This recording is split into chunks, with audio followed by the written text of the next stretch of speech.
Pour la dernière fois, on s'est arrêté dans.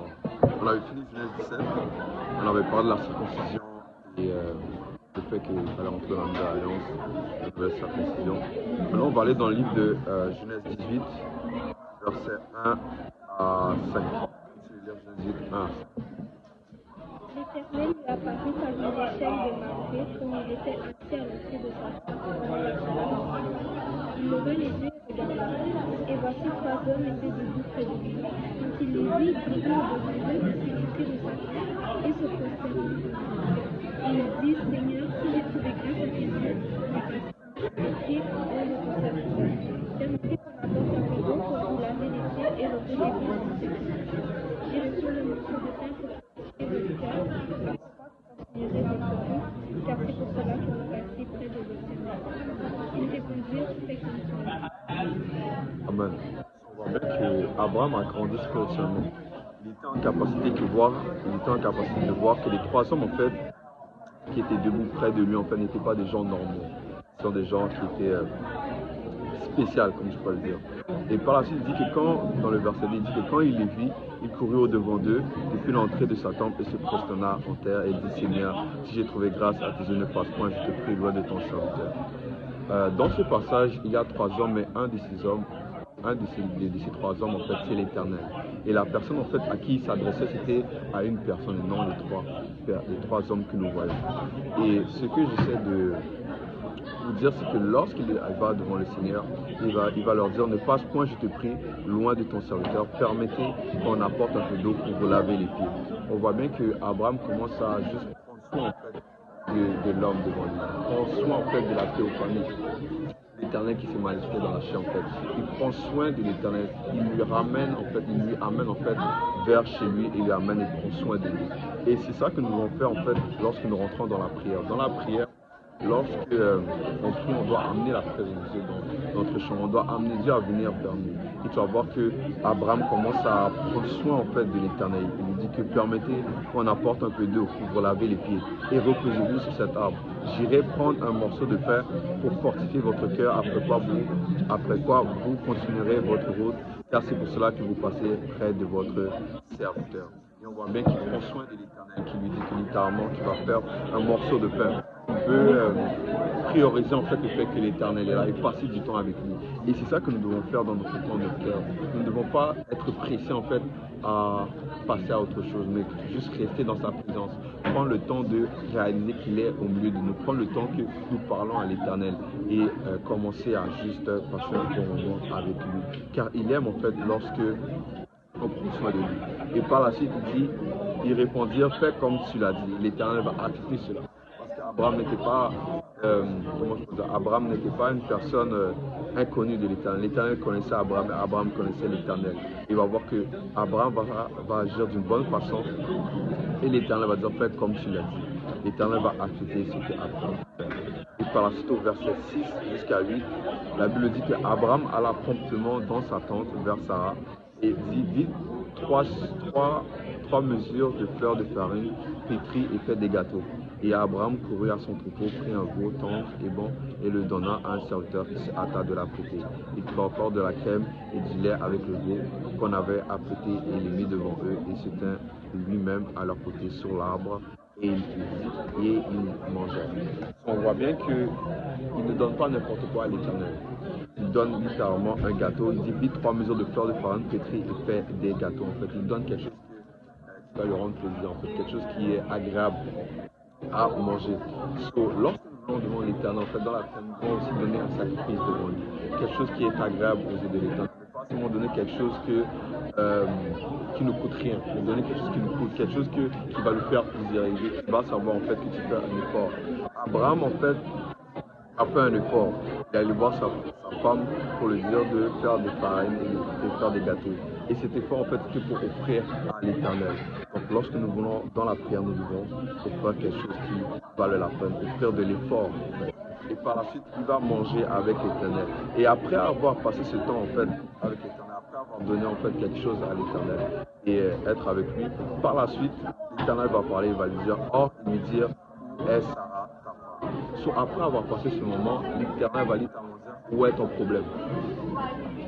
où est ton problème? Parce que l'Éternel savait que Sarah était stérile. Sarah stérile, elle ne pouvait pas enfanter. Et lorsqu'il dit, ouais, Sarah, ta femme, en fait, il lui dit que montre-moi ce que tu as besoin et je vais te le donner. Après avoir passé du temps avec lui. Et un peu par la suite,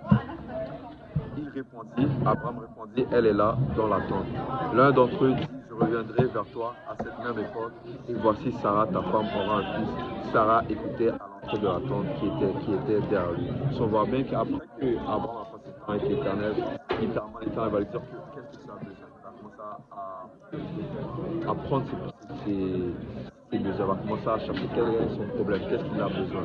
Et par la suite, il va adresser cela et va lui dire que, et voici Sarah, ta femme, aura un fils. Sarah était à l'entrée de la tente qui était derrière lui. Abraham et Sarah étaient vieux, avancés en âge, et Sarah ne pouvait plus espérer d'avoir des enfants. Et lorsqu'on dit que Sarah ne pouvait plus espérer d'avoir des enfants, c'est que Sarah n'avait plus ses menstruations, elle ne pouvait plus concevoir à faire un enfant. Donc, on pouvait voir que dans le monde charnel, en fait, donc, qu'est-ce qu'on pouvait voir, nous, en fait, dans le matériel, en fait, que cela n'était pas possible qu'un enfant pouvait avoir lieu. Mais nous savons que nous servons un Dieu qui fait l'impossible. Et par la suite, Sarah va rire, elle rit en elle-même en disant, maintenant que je suis vieille, aurais-je encore des désirs? Mon Seigneur aussi est vieux. L'Éternel dit à Abraham, pourquoi donc Sarah a-t-elle ri en disant, est-ce que vraiment j'aurai un enfant, moi qui suis vieille? On voit bien que du début du verset jusqu'à maintenant, on sait qu'il y a trois hommes qui étaient là. Bon, on va voir que la conversation va se faire entre une personne et une autre. Il y avait littéralement un homme en fait, qui était l'Éternel, mais il était juste accompagné de deux anges. Et on va le voir par la suite dans le livre de Genèse 19. Mais on voit que l'Éternel dit à Abraham, pourquoi donc Sarah a-t-elle ri? Mais juste un peu avant, on dit que Sarah avait ri en elle-même. Donc elle n'avait pas ri à haute voix. Mais comment l'Éternel a pu savoir que Sarah avait ri?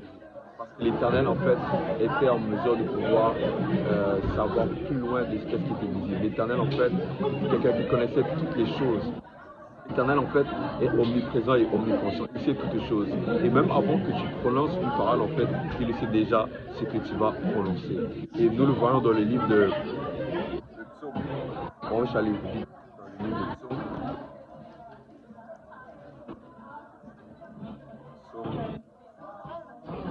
Psaume 139.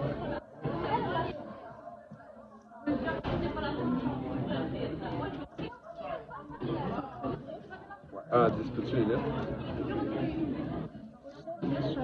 De David, Éternel, tu me sondes et tu me connais. Tu sais quand je m'assieds et quand je me lève. Tu connais ma pensée, tu sais quand je marche et quand je me couche. Et tu connais toutes mes choses. Car la parole n'est pas sur ma langue et que déjà, ô Éternel, tu la connais entièrement. Mais tout par derrière et par-devant, tu mets ta main sur moi. Une chose aussi merveilleuse au-dessus de ma portée, et retrouver le temps que je puisse la changer. Où irai-je loin de ton esprit et où serai-je loin de ta face? Si je monte aux cieux, tu y es. Si je me couche au séjour des morts, tu voilà. Si je prends les ailes de la mort et que j'aille habiter à l'extrémité de la mer, là aussi ta main me conduira et ta droite me suivra. Si on voit bien, on parle de l'omniprésence de Dieu, le fait que Dieu est omniconscient. Le fait qu'avant même que tu prononces ta parole, l'Éternel le sait. Dans le verset 4, la Bible dit, car la parole n'est pas sur ma langue, que déjà, ô Éternel, tu la connais entièrement. Donc l'Éternel sait même déjà ce que tu vas dire avant même de parler. Donc la raison pourquoi l'Éternel si en fait que Sarah avait ri, c'est parce qu'il connaissait déjà la parole que Sarah allait dire avant même qu'elle parlait. L'Éternel, comme il est Dieu en fait, il savait déjà en fait, il était en mesure de pouvoir voir plus loin en fait de qu'est-ce qu'elle disait. Il pouvait en fait voir tes pensées. Il pouvait voir littéralement qu'est-ce que tu pensais en ce moment. Et c'est la raison pour elle dit que pourquoi Sarah a-t-elle ri. Et peux-tu lire le verset juste après, dans Genèse 18? Le verset juste après. Genèse 18, verset 13 jusqu'à 15. Abraham, pourquoi donc Sarah a-t-elle ri en disant, est-ce que vraiment j'aurai un enfant, moi qui suis vieille? Y a-t-il rien qui soit étonnant de la part de l'Éternel? Autant fixé, je reviendrai vers toi à car il eut peur. Amen. On voit bien que par la suite, l'Éternel va confirmer la promesse qu'il avait donnée à Abraham et à Sarah, le fait qu'ils allaient avoir un enfant. Et l'Éternel n'est pas un homme pour mentir, un fils d'un homme pour se repentir. Donc, par la suite, on va voir le verset 16 jusqu'à 19. La Bible dit que ces hommes se levèrent pour partir et ils regardèrent du côté de Sodome. Abraham alla avec eux pour les accompagner. Alors l'Éternel dit, cacherai-je à Abraham ce que je vais faire? Abraham deviendra certainement une nation grande et puissante et en lui seront bénies toutes les nations de la terre. Car je l'ai choisi afin qu'il ordonne à ses fils et à sa maison après lui de garder la voie de l'Éternel en pratiquant la droiture et la justice, et qu'ainsi l'Éternel accomplisse en faveur d'Abraham les promesses qu'il lui a faites. Et l'Éternel dit le cri, et juste un peu avant, les promesses qu'il lui a faites. Et l'Éternel dit le cri contre Sodome et Gomorrhe s'est accru, et leur péché est énorme. C'est pourquoi je vais descendre et je verrai s'ils ont agi entièrement selon le bruit venu jusqu'à moi. Et si cela n'est pas, je le saurai. Les hommes s'éloignèrent et allèrent vers Sodome, mais Abraham se tint encore en présence de l'Éternel. Abraham s'approcha et dit, feras-tu aussi périr le juste avec le méchant? Maintenant, je vais vous poser une question. Juste un peu avant, dans le verset 21, ça dit, c'est pourquoi je vais descendre et je verrai s'ils ont agi entièrement sans le bruit venu jusqu'à moi. Et si cela n'est pas, je le saurai. Je vous pose une question. Est-ce que vous pensez réellement que l'Éternel avait besoin de descendre pour savoir s'il y avait quelque chose qui se faisait mal à Sodome et Gomorrhe? Alors pourquoi il est descendu et il est allé voir Abraham? Donc allez commencer. J'allais commencer par le je dis non, commence. Wow! La question c'est que juste dans le verset 21, on dit pourquoi je vais descendre et je verrai s'ils ont agi entièrement selon le but venu jusqu'à moi, et si cela n'est pas, je le saurai. Est-ce que l'Éternel avait réellement besoin de descendre pour savoir si Sodome et Gomorrhe faisaient des choses qui étaient au contraire des voies de Dieu? Non. Maintenant, ma prochaine question c'est pourquoi il est descendu et il est allé voir Abraham? Abraham était en fait dans sa marche avec le Seigneur. Pas vu que je pense, moi c'est selon moi, mais Dieu il laisse le choix. Donc je pense qu'il est descendu pour voir Abraham pour demander.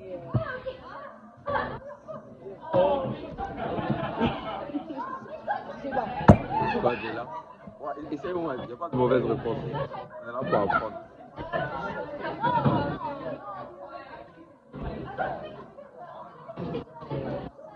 Je sais pas. Moi, essaye quelque chose.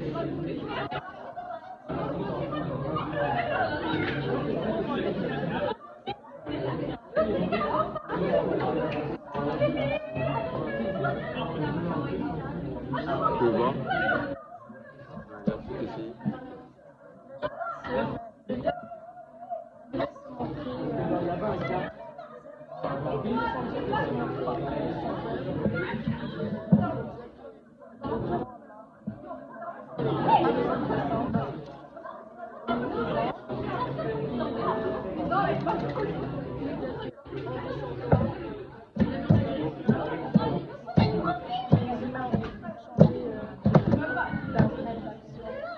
Ouais, tu as une réponse partielle. Vous avez tous une réponse partielle. La raison pour laquelle l'Éternel était descendu, c'est parce qu'il cherchait un intercesseur. C'est quoi un intercesseur? C'est quoi un intercesseur? C'est quoi un intercesseur? À chaque Dieu qui va.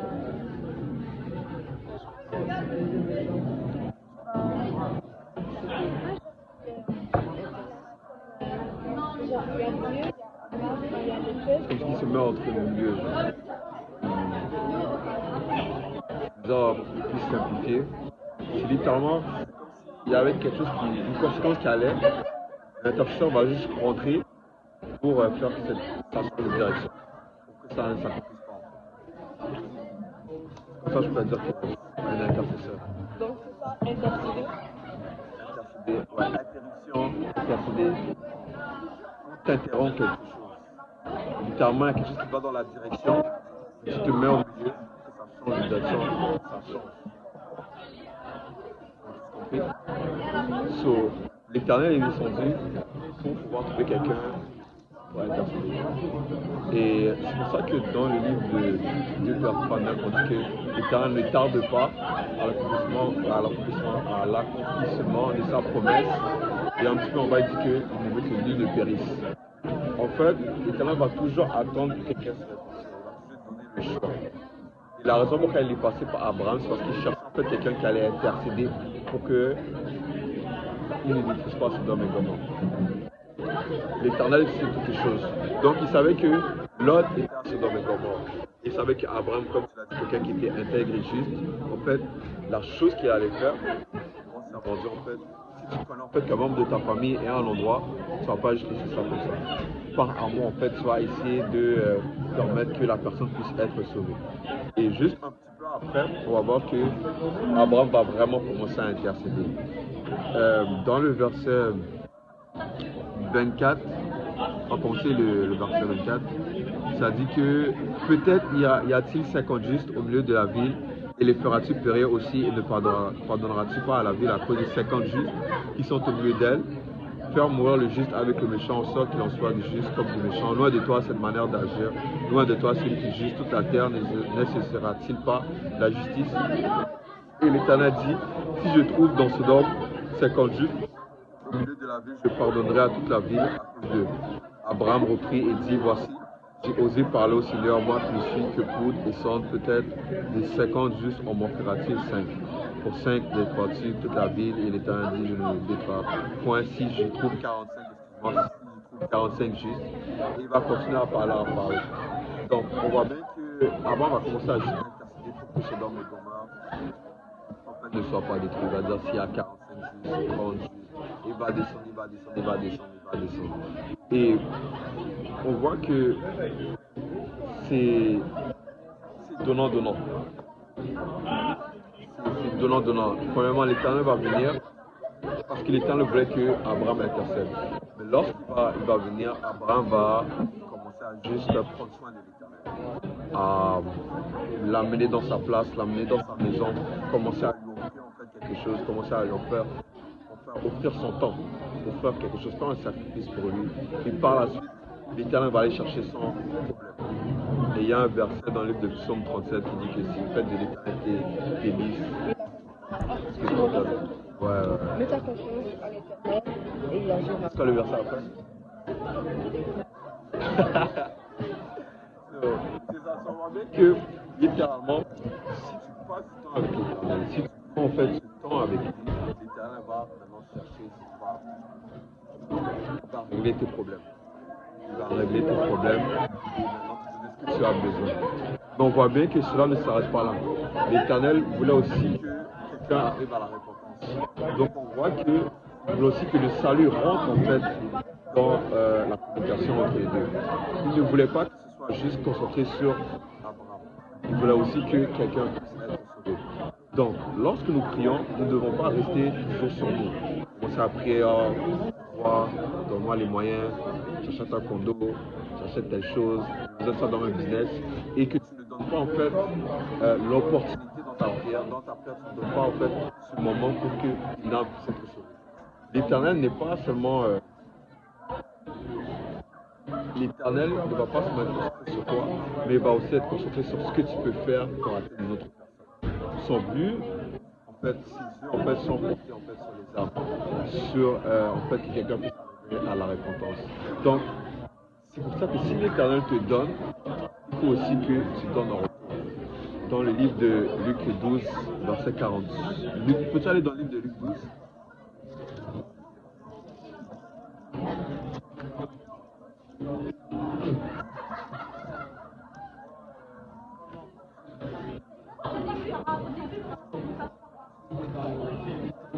Tout le monde est arrivé?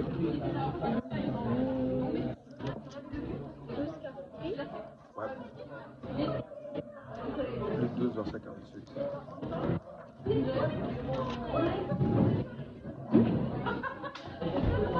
celui qui ne l'a pas quiconque a fait des choses dignes de châtiment sera battu de feu de Dieu. On demandera beaucoup à qui l'on a beaucoup donné, et on exigera davantage de celui à qui l'on a beaucoup donné.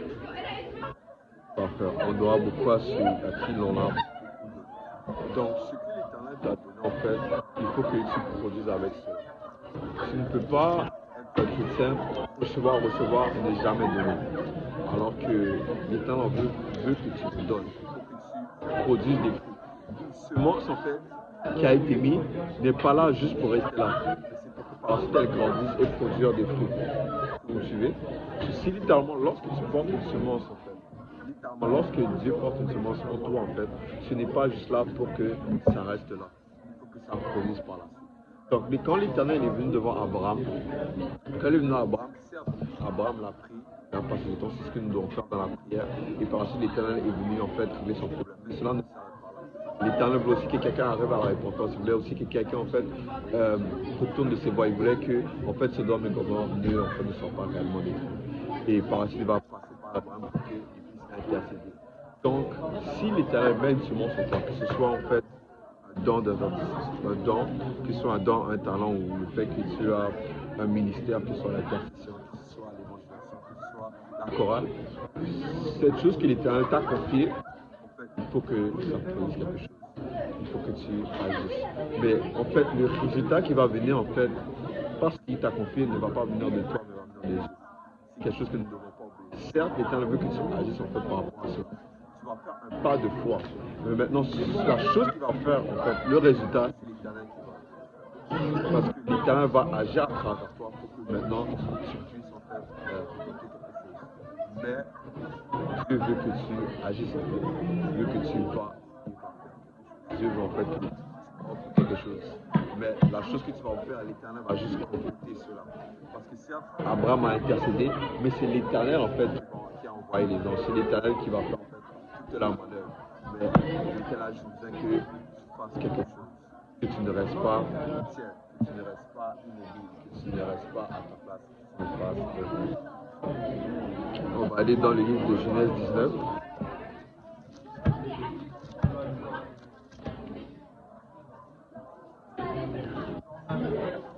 Peux-tu lire le verset 1 à 3?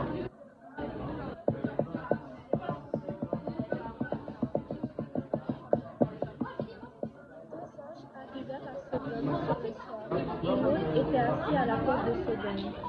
Quand l'eau les vit, il se leva pour aller devant eux et se prosterna la face contre terre. Puis il dit, voici le Seigneur, entrez aujourd'hui dans la maison de votre Seigneur et passez la nuit. L'avez-vous écrit, vous leverez de bon matin et vous poursuivrez votre route. Non, répondit-il, nous passerons la nuit dans la ville. Mais l'eau les pressa tellement qu'ils vinrent chez lui et entrèrent dans sa maison. Il leur donna un festin et s'assirent à terre sans le bain et ils mangèrent. On voit bien que les deux anges étaient arrêtés. Et on voit que Lot va essayer de prendre les anges. Mais on voit qu'il y a une situation un peu différente de celui d'Abraham. Lorsque Abraham en fait voulait prendre les trois hommes avec l'Éternel qui était parmi ces trois hommes et deux anges, on voit bien que l'Éternel va accepter cela. Mais maintenant, quand les anges vont arriver en fait à Sodome et Gomorrhe, et que par la suite Lot va les presser, on va voir que ils ne vont pas accepter d'aller chez eux. Et on va juste aller dans le livre de Pierre, juste pour comprendre qui est Lot en fait. Dans le livre de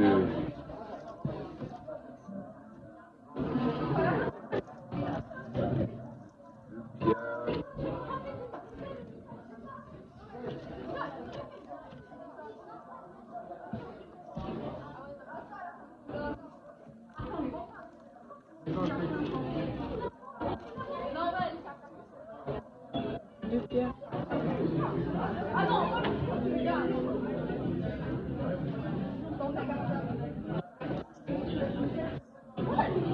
Non, c'est à 2 Pierre 2, verset 7.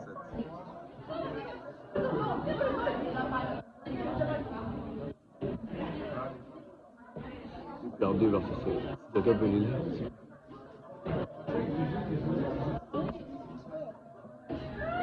Ici, la vérité, le juste lot, profondément de la volonté de ces hommes s'entraîne dans leur Poussez jusqu'au verset 8. Car ce juste qui habitait au milieu d'eux tourmentait journellement son âme jusqu'à cause de ce qu'ils voyaient et entendait de leurs œuvres criminelles. Amen. On voit bien que Lot était dans un lieu où le crime était là. Lot était dans un lieu où les gens faisaient le mal. Et il était vraiment troublé par ce que les gens de Sodome et Gomorrhe. On va le voir un petit peu plus tard. Mais pour revenir à ce que je disais dans Genèse 9, Lot était injuste. Mais lorsque les anges étaient venus et que par la suite ils voulaient les amener chez eux, on va voir qu'il y a en fait d'autres. Il va avoir littéralement quelque chose de différent qu'avec Abraham.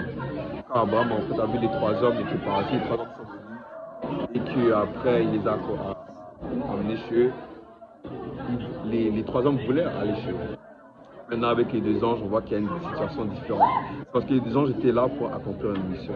Ils étaient là pour détruire Sodome et Gomorrhe. Et Lot, en fait, va presser ces deux anges. C'est juste va presser ces deux anges. Mais on va voir au verset 2 que puis il dit, voici maintenant que je vous prie dans la maison de votre serviteur et pas ici la nuit. Lavez-vous les pieds, vous vous leverez de bon matin et vous poursuivrez votre route. Non, répondirent-ils, nous passerons la nuit dans la rue. Mais l'autre, il pressa tellement qu'ils virent chez lui et entrèrent dans sa maison. Il leur donna un festin et fit cuire des pains sans levain et les mangèrent. Les deux anges étaient là pour accomplir une mission. Et vous savez, comme Sodome et Gomorrhe n'était pas un lieu en fait que les gens étaient justes. Les gens étaient en fait, faisaient les choses au contraire de la volonté. On va voir que les anges ont dit non. Et à cause que l'autre en fait les a pressés, va en fait amener en fait une mauvaise situation dans sa maison. Dans le verset 4, la Bible dit qu'il n'était pas encore couché que les gens de la ville, les gens de Sodome entourèrent la maison depuis les enfants jusqu'aux vieillards. Toute la population était accourue. Ils appelèrent Lot et lui dirent où sont les hommes qui sont entrés chez toi cette nuit. Fais-les sortir vers nous pour que nous les connaissions. On voit bien qu'à cause que Lot en fait, a pressé que les anges rentrent chez lui, il a amené en fait des problèmes avec lui. Les anges voulaient rester en fait dans les rues la nuit, ils voulaient rester dehors, sûrement parce qu'en fait ils savaient que Sodome et Gomorrhe était un peuple en fait, qui faisait le mal, un peuple en fait qui était prêt en fait à tout en fait pour faire le mal. Donc lorsqu'en fait il va presser ces deux anges, qu'est-ce qui va se passer? C'est qu'il va amener en fait un problème chez lui. Et par la suite, il n'était pas encore touché. Juste au verset 5, il dit qu'ils appellent à Lot et lui disent où sont les hommes qui sont entrés chez toi cette nuit, fais-les sortir vers nous pour que nous les connaissions. Lot sortit vers eux à l'entrée de la maison et ferma la porte derrière lui. Et il dit, mes frères, je vous prie, ne faites pas le mal. Voici j'ai deux filles qui n'ont point connu d'homme. Je vous les amènerai dehors et vous leur ferez ce que vous plaira. Si on voit que non seulement Lot va amener des problèmes sur lui, mais premièrement, Lot n'était même pas supposé être là. Si on prend en fait la considération que Lot était quelqu'un de juste, lorsqu'il s'était séparé d'Abraham, il n'aurait pas dû en fait prendre Sodome et Gomorrhe. Et la raison pourquoi il avait pris Sodome et Gomorrhe, c'était à cause de l'expérience qu'il avait eue en Égypte. En fait, à cause de son expérience qu'il avait eue en Égypte, à cause de ce qu'il avait vu là-bas, par la suite, ça va influencer son choix. Parce qu'on voit bien que même lorsque vous êtes juste, nous devons faire attention en fait, à ce que nous regardons. Parce que dans le livre de Matthieu, on dit que l'œil en fait est l'encre du corps. Et si en fait tu regardes ce qui est mauvais, en fait ça va t'impacter. Et souvent, ce que tu vas regarder en fait va influencer tes choix de vie, va influencer en fait ce que tu fais. Et Lot n'était même pas supposé être dans ce lieu. Mais on va voir que maintenant il se retrouve dans un cas un peu délicat. Maintenant, les gens vont venir devant sa porte, ils vont cogner. Et par la suite, c'est qu'est-ce qui va se passer? Ils vont leur demander de faire sortir ces hommes. Parce que les gens de Sodome et Gomorrhe étaient des gens en fait qui étaient pédophiles. C'était des gens en fait qui touchaient entre eux, ils étaient homosexuels, pédophiles et il y avait plein d'autres choses qui étaient mauvaises.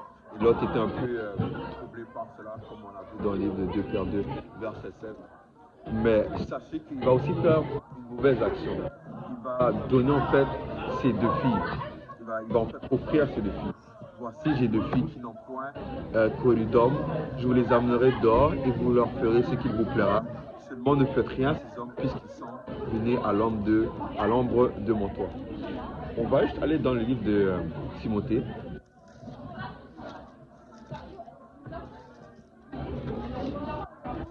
1 Timothée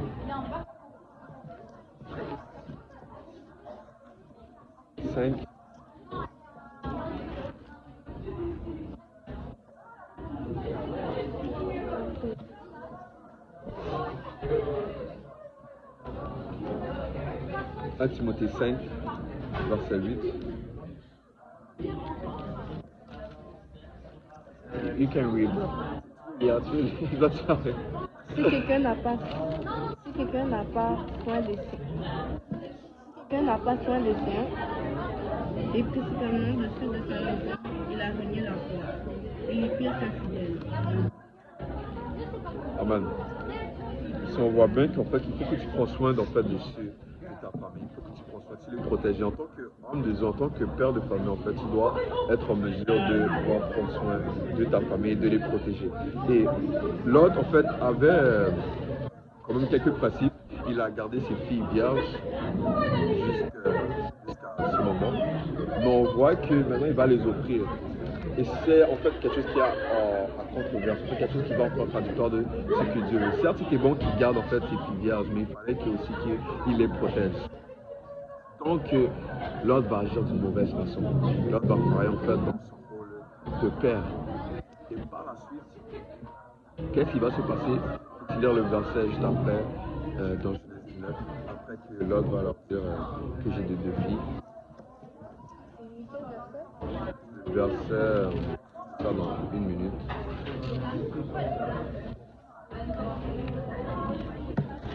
Le verset 10, peux-tu lire, verset 10? Mais ces hommes avancèrent leurs mains, ils firent entrer l'autre vertueux dans la maison. Ils fermèrent la porte. Ils frappèrent, les feux les hommes qui étaient entrés de la maison. De plus en plus grand, de sorte qu'ils se lassèrent à chercher la porte. Amen. Là, on voit bien que depuis le plus petit jusqu'au plus grand, même les gens en fait qui étaient les enfants en fait, même les enfants étaient là. Et les plus grands, même les vieux étaient là. En fait, presque toutes les gens qui étaient à Sodome et Gomorrhe étaient là. Et on voit bien que ça montre en fait le fait que Sodome et Gomorrhe était une ville en fait qui faisait en fait juste l'iniquité, en fait des choses qui étaient au contraire de la volonté de Dieu. Et par la suite, les anges vont les aveugler. Et juste un peu après, dans le verset 12, ça dit que les hommes dirent à Lot: qui as-tu encore ici, gendre, fils et filles et tout ce qui t'appartient dans la ville? Fais-les sortir de ce lieu, car nous allons détruire ce lieu, parce que le cri contre ses habitants est grand devant l'Éternel. L'Éternel nous a envoyés pour le détruire. Lot sortit et parla à ses gendres qui avaient pris ses filles. Levez-vous, dit-il, sortez de ce lieu, car l'Éternel va détruire la ville. Mais aux yeux de ses gendres, il parut plaisantin. Aux yeux de ses gendres, il parut plaisantin. Juste revenant au verset 11, lorsqu'il dit que après que les aveugles qui étaient à l'entrée de la maison, depuis le plus petit jusqu'au plus grand, de sorte qu'ils se donnaient un état difficile pour trouver la porte. On voit aussi le fait que même après en fait être aveuglé, il cherchait encore à trouver la porte. Il cherchait en fait à pouvoir connaître ces hommes. Parce qu'on voit bien que lorsque en fait nous rentrons dans le péché, à un moment donné, on devient tellement désespéré en fait pour accomplir quelque chose de mauvais. On devient tellement désespéré en fait à juste chercher en fait quelque chose qui va nous rendre plaisir. Et c'est à un point en fait que nous ne devons pas arriver. Le fait en fait que l'Éternel nous protège, en fait, nous donne des commandements, c'est pour qu'on n'arrive pas en fait à ce stade où que on est tellement, même lorsqu'en fait tout va mal, même lorsqu'en fait on est désespéré, on va toujours en fait chercher un moyen pour accomplir ce plaisir. Nous pouvons même le voir avec les itinérants. Lorsqu'on voit un itinérant, même il y a des fois ils n'ont pas l'argent, mais on dit: est-ce que tu n'as pas une cigarette? Même en un stade où tu vois que tout dans sa vie tout va mal, mais il va toujours chercher en fait à se rendre plaisir. Et c'est un stade que l'Éternel ne peut pas que nous avons. Et par la suite, il dit que les anges vont commencer à poser une question à leur valeur, que gendre, fils et filles, ceux que tu as dans la ville, fais-les sortir. Mais on voit bien qu'à un moment donné, dans le verset 14, l'Éternel va détruire la ville. Il dit que lui, vous dit-il, sortez de ce lieu, car l'Éternel va détruire la ville. Mais aux yeux de ces gens, il parut plaisantin. La raison pourquoi il parut plaisantin, en fait, c'était parce que Lot avait un témoignage. Et sûrement, en fait, que lorsqu'il était à Sodome et Gomorrhe, sûrement il faisait les mêmes choses que les gens de Sodome et Gomorrhe faisaient. Et c'est la raison pourquoi il est paru plaisantin. Parce que si il était en fait quelqu'un qui se tenait sur ses principes, sur ses convictions, lorsqu'il va leur dire que les anges vont parler, en fait, ils auraient cru que ouais, cet homme, en fait, On sait qu'il est quelqu'un d'intègre, on sait quelqu'un qui reste dans la droiture, qui reste dans la justice. On sait que s'il dit ça, c'est vraiment que les anges l'ont parlé. Mais la raison pourquoi il parlait plaisantait, c'est parce que son témoignage n'était pas seulement comme il devrait. Son témoignage n'était pas 100% intègre. Son témoignage n'était pas 100%. Bref, sûrement il faisait des compromis. Et à cause de ces compromis, en fait, lorsque tu vas commencer à prêcher l'évangile, cela va avoir moins d'impact que cela devrait avoir. Lorsque tu vas commencer à parler aux gens, à cause de ton témoignage, cela va en fait te décrédibiliser. Cela va en fait même te paraître pour un clown, comme un farfelu en fait. Le fait que sûrement toi tu fais d'autres choses, tu vas sûrement faire la même chose que les gens doivent faire, mais maintenant tu vas commencer à prêcher l'évangile. Alors que les gens savent très bien que tu fais les mêmes choses en fait qu'ils font et tu veux essayer de les dire que l'Éternel t'a parlé.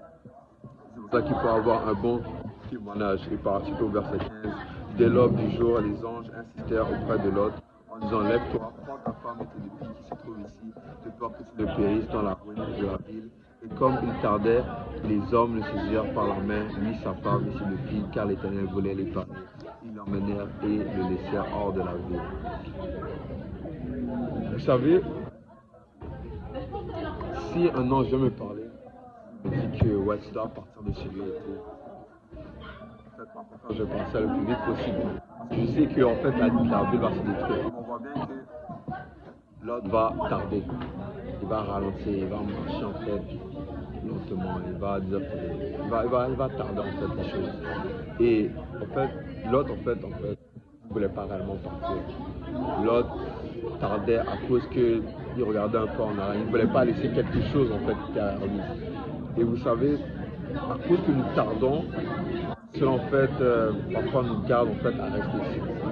C'est pour ça qu'on va vous dire de ne pas rester tiède, de ne pas avoir un pied dans le monde et un pied dehors. Parce que lorsque tu as un pied dans le monde et un pied dehors, tu vas souvent tarder, tu vas souvent essayer de trouver le juste milieu, tu vas souvent essayer de pas toujours tout donner au Seigneur. Et à cause de cela, maintenant lorsqu'il y aura l'enlèvement, tu vas rester ici et tu vas manquer lorsque le Seigneur va revenir. Il ne faut pas tarder, il ne faut pas avoir un pied dedans et un pied dehors, il faut complètement se donner à l'Éternel et tout donner.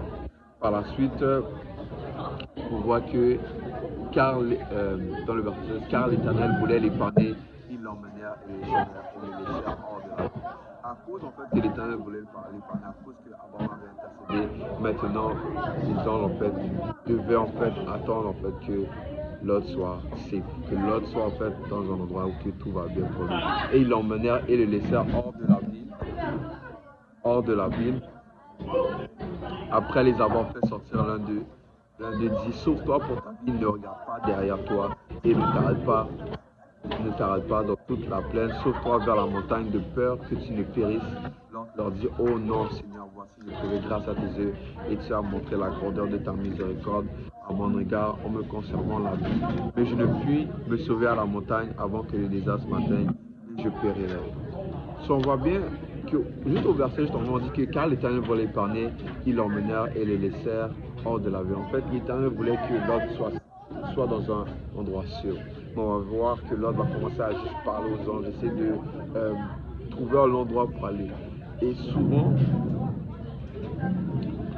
lorsque nous adressons un sujet, souvent lorsque nous argumentons ou nous obstinons en fait avec l'Éternel, souvent on va juste rabaisser en fait, comment je peux dire, on va juste rabaisser en fait, comment je peux le dire en fait, à cause qu'en fait qu'il se complainait beaucoup, à cause qu'il s'obstinait en fait beaucoup, ça va juste en fait l'amener en fait à perdre sa femme. En fait, lorsque nous obstinons avec Dieu, ça va souvent nous amener en fait à perdre en fait quelque chose. Juste un peu plus loin, on va lire le verset. Le verset, on va juste le lire 19 jusqu'à 22. La Bible dit que, oh non Seigneur, voici j'ai trouvé grâce à tes yeux. Juste au verset 20, excuse-moi, 20 jusqu'à 22. Voici cette ville est assez proche pour que je me refugie et elle est petite. Oh que puisse m'y sauver, n'est-elle pas petite? Voici que mon âme vive et il lui dit, voici je t'accorde encore cette grâce et je ne détruirai pas la ville dont tu parles. Hâte-toi d'y réfugier car je ne peux rien faire jusqu'à ce que tu y sois arrivé. C'est pour cela que l'on a donné cette ville le nom de toi. Le soleil se leva dans la terre terre. Lorsque Lot entra dans Sodome, alors l'Éternel fit pleuvoir du ciel sur Sodome et sur Gomorrhe, du souffle et du feu et du souffle et du feu de par l'Éternel. Il détruisit ces villes, toute la plaine et tous les habitants des villes et les plantes de la terre. La femme de Lot regarda en arrière et elle devient une statue seule. Premièrement, voici, je t'accorde encore ce grâce, je ne traiterai pas la vie dont tu parles, à toi d'y réfugier, car je ne peux rien faire jusqu'à ce que tu y sois arrivé. En fait, l'Éternel voulait qu'il arrive à un endroit qui soit en fait protégé. Et juste à cause qu'il a commencé à juste s'obstiner, en fait, ça a juste fait que par la suite, l'autre, sa femme, en fait, va regarder en arrière. Parce que si on regarde probablement qu'est-ce que les anges lui avaient demandé de faire, les anges lui avaient dit que dès l'aube du jour, les gens s'histèrent auprès de l'autre en disant lève-toi, prends ta femme de vie qui se trouve ici de peur que tu le prises dans la ruine de la ville. Et comme il tardait, les hommes le saisirent par la main, lui et sa femme, et ses deux filles, car l'Éternel voulait l'épargner. Ils l'emmenèrent et le laissèrent hors de la ville. Après les avoir fait sortir, l'un d'eux dit sauve-toi pour ta vie, ne regarde pas derrière toi et ne tarde pas dans toute la plaine, sauve-toi vers les montagnes. Vous savez que les montagnes, c'est loin, c'est beaucoup loin, mais là, il va essayer de juste raccourcir en fait sa distance pour essayer de trouver une ville plus proche. Mais s'il s'était mis en fait à la montagne, sûrement en fait sa femme n'aurait pas regardé en arrière parce que la distance en fait entre la montagne et son était plus grande. Donc en fait, elle n'allait pas regarder en arrière. La raison pourquoi la femme de Sarah a regardé en arrière, c'est parce qu'elle a pu en fait entendre le bruit, parce que la distance en fait entre Sodome et Gomorrhe n'était pas grande. Donc il pouvait en fait regarder, elle pouvait en fait regarder en arrière. Et la raison pourquoi en fait il faut mettre des pas en fait dans ta vie chrétienne, c'est parce que si tu es trop proche en fait du monde, si tu n'es pas assez loin, si tu ne mets pas la distance, à un moment donné tu vas regarder en arrière. Si tu en fait tu ne mets pas des pareils en fait, si tu n'as pas des convictions en fait, si tu ne commences pas juste mettre en fait une grande distance entre le monde, ton ancienne vie et toi en fait, qu'est-ce qui va se passer? C'est que tu vas commencer à juste regarder en arrière. Et on va finir sur ça. Est-ce qu'il y a des questions? Pas de questions? Il n'y a pas de questions? Donc, comme il n'y a pas de questions, moi je posais des questions. Ça, c'est moi, ouais, là, on va voir si vous avez bien écouté. So, premièrement, première question que je vais poser, Lot était quoi? Lot, Lot c'est qui? Très bonne réponse, très bonne réponse. Maintenant, vous savez, dans le livre de Dieu Père de 7, ne lisez pas le verset, on dit que Lot était quelque chose. En fait. Lot, on attribue un titre à Lot. C'est moi qui a expliqué ça. Lot était quoi? Tu vois? Waouh! Ok, je connais un choix de réponse. Vas-y. Choix de réponse comme ça. Ouais, choix de réponse, je pense que c'est beaucoup mieux. Vous avez 4 choix. Soit il était saint, soit il était juste, soit il était injuste, ou soit il était. Quoi quelque chose? Soit il était juste, saint, injuste, ou soit, on va dire, qu'il était père de famille. La réponse est là en plus. Hein. Quand tu dis juste, toi tu dis quoi? Il y a juste, injuste, saint, père de famille. Moi, je dirais père de famille. Père de famille. Yeah, you got it, bro. Yeah, juste. Yeah, c'était juste. Nous, ça sort père de famille, bro. Moi, C'est non, mais j'ai l'image de quand il est parti. Ok, prochaine question comme ça, là, après ça. Lorsque Lot donna ses filles, il a mal à... Ok, Ses filles vierges, il a gardé ses filles vierges. Ça, c'est père de famille. C'est ça. Lorsqu'il a donné, en fait, il voulait offrir, en fait, excusez-moi, il voulait offrir ses filles. Dans quel rôle il a failli? Là, je vais me donner des choix de réponse.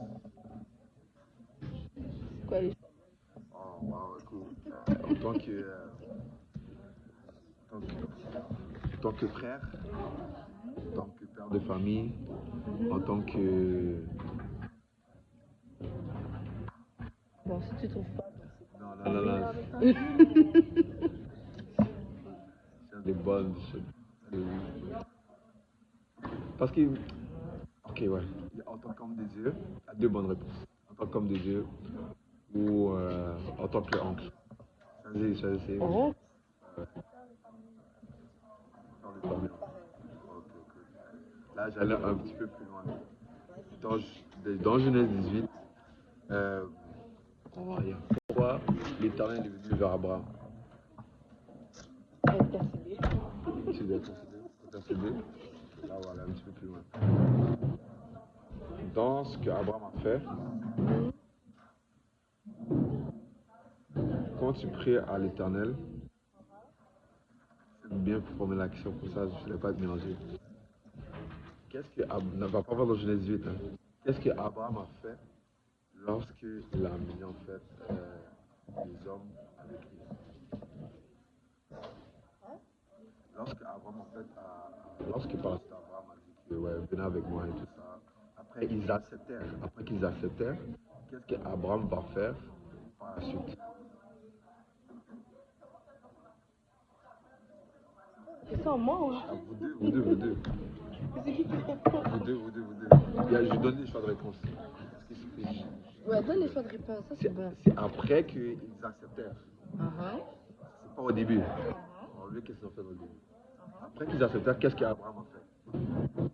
Premier, il va aller prendre des figuiers et les donner. B, il va demander à sa femme de faire des gâteaux. 3, il va encore parler à l'Éternel. 4, il va commencer à intercéder. Il y a deux choix de réponse ou une? Il y a une bonne réponse.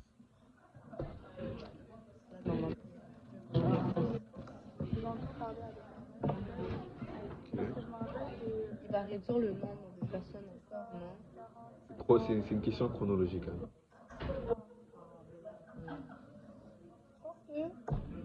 Regardez, après qu'ils acceptèrent, juste pour vous mettre en contexte, Genèse 8, 1 à 5.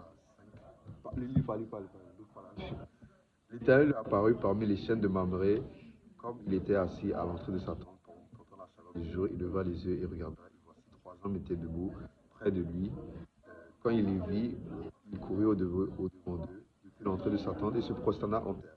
Il dit, Seigneur, si j'ai trouvé grâce à tes yeux, ne passe point, je te prie, loin de ton serviteur. Permettez qu'on apporte un peu d'eau pour vous laver les pieds. Posez-vous sous cet arbre. J'irai prendre un morceau de pain pour fortifier votre cœur. Après quoi, vous, pour cela, que vous passez près de votre serviteur et pour dire, fais comme cela dit. Maintenant, après ça, chronologiquement, qu'est-ce qui s'est passé? Est-ce qu'il a commencé à intercéder? Est-ce qu'il va commencer à parler avec l'Éternel? Est-ce qu'il va commencer à... Est-ce qu'il va aller voir sa femme pour faire des gâteaux? Ou est-ce que... Ou est-ce que... Est-ce que... Il va aller chercher du pain? Donner du figuier. Donner du figuier à... Donner du figuier, excuse-moi. Donner du figuier à... Moi, je pense que c'est... Il a commencé à intercéder. Vas-y. Non, c'est pas, non. Oh, vous avez écouté.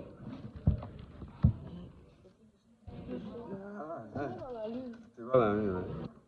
C'était une question, André. C'est quoi, c'est vrai que... Vous lisez la réponse? On va aller dans Genèse 18, versets 6 à 8. Si Carly peut la lire, peut le lire. 6 à 8. 6 à 8. Alors Abraham alla en natte dans la tente vers Sarah et dit, apporte-lui 3 mesures de fleurs de farine, lait et fait des gâteaux. Est-ce que ça répond à... Je pense que c'est quoi? Qu'est-ce qui s'est passé après qu'ils ont accepté? Je pense que c'est après ça. C'est le verset juste après, bon. C'est le verset... c'est 5-6, bon. C'est le verset juste après, là, comme... C'est ça. Maintenant... Ok, maintenant j'ai une bonne question.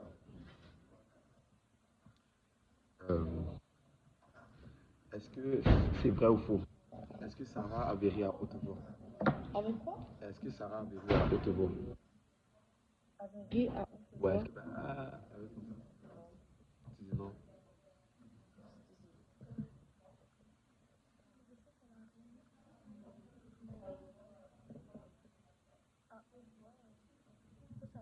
C'est un détail.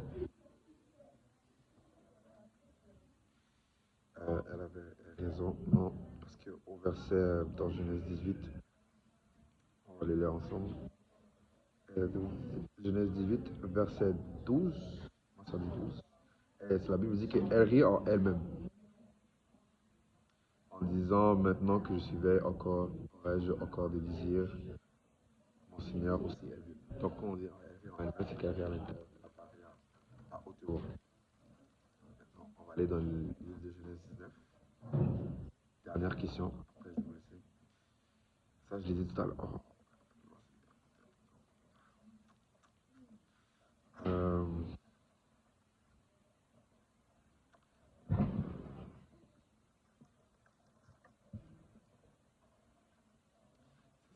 c'est une bonne. Moi, j'ai une question pour toi. T'as une question pour moi? Ouais. Ouais, dis-moi. Quelle est la signification du nom Sarah dans la Bible? En quel concerne? En français, là. Non, je sais pas moi. Ben, c'est la même question que tu m'avais posée Avec la qui? semaine passée. Avec Tu Sarah? m'avais demandé C'est Isaac. quelle est la signification du nom d'Isaac. C'était en hébreu ou c'était en français? Euh, Isaac, signification normalement, c'est rire. En français? C'est en hébreu, en grec, en Ben, espagnol. quelle est la signification du nom Sarah en hébreu? Ah, mais non. Toi, tu sais quoi? C'est quoi? SS? Ben, en tout cas, c'est bon. Quelle est la signification du nom de Jésus? Ah, tu fais ma vie maintenant. Ah, ah. Ça, c'est une question facile, hein? C'est pas Dieu avec nous, c'est Emmanuel. Ferme la vidéo. Non, mais c'est ça. Mais c'était très bon. Très, très bon. C'est bon de chercher un peu pour savoir la signification. Parce que souvent, lorsqu'ils donnaient les noms, c'était plus qu'un nom. Ça signifiait même la personne. Par exemple, Jacob. C'est quoi le nom de Jacob? C'est quoi la signification de Jacob? Jacob, c'est pas. Plusieurs, il y en a plusieurs. Voleur? Trompeur, Voleur. trompeur et tout ça. Donc, quand on regarde les significations des noms, c'est parce que littéralement, ça, souvent, ça veut plus que juste un nom, ça veut une signification derrière. Même avec Abraham, c'est Père de nations. père de nation. Et c'est ça. Et c'est ça. Bon, moi je prie. Et après ça, on va. Merci Seigneur Père éternel pour tout ce que tu fais, Seigneur Père éternel. Merci Seigneur Papa pour nous avoir permis, Seigneur Papa, d'avoir cet enfant, Seigneur Papa. Avec toi, Seigneur Papa, merci Seigneur Papa pour ta parole, Seigneur Papa, pour ta remercie pour tout ce que tu fais, Seigneur Papa. Et que ta volonté, Seigneur Papa, puisse être faite, Seigneur Papa. Nous aider, Seigneur Papa, à appliquer ta parole, Seigneur Papa. Et que tu puisses, Seigneur Papa, produire des fruits, Seigneur Papa, en nous, Seigneur Père éternel. Nous te remercions pour tout ce que tu fais, Seigneur Papa. Dirige-nous, Seigneur Papa, et guide-nous, Seigneur Papa. Avec-nous, avec toi, Seigneur Papa. Et Seigneur Papa, toucher une âme, Seigneur Papa, toucher quelqu'un, Seigneur Papa. Et Seigneur Papa, te connaître.